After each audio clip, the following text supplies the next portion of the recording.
สักกี่ปีให้รอตรงนี้ก็รอไว้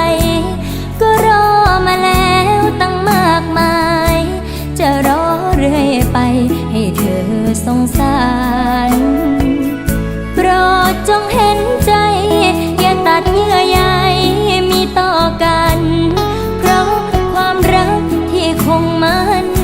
ไม่พันไม่แปรแม้สักนาทีรักเธอไม่คลายสุดหัวใจสุดหัวใจจะหลับตานอนครั้งใดยังทรงใจไปหาทุกที